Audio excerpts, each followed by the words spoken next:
Hello guys, আসসালামু আলাইকুম। গ্রামে পুষ্করিণীতে কিছু সময় মজা করলাম।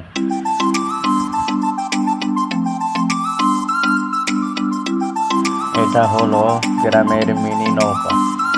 চালাইতে একটু ভয় ভয় লাগছিল, যদি উল্টে যায়।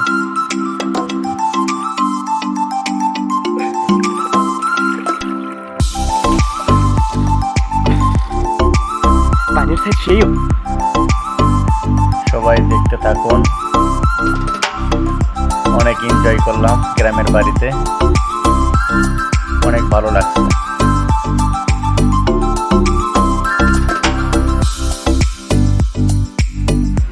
এই দৃশ্যগুলো কখনো ভোলার মতো না,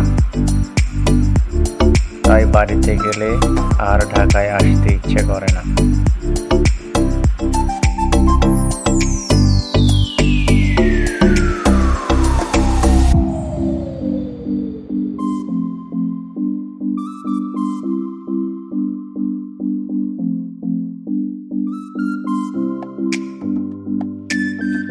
পুষ্করিণীতে নৌকা চালাইতেছি, আমার খুব ভালো লাগতেছে।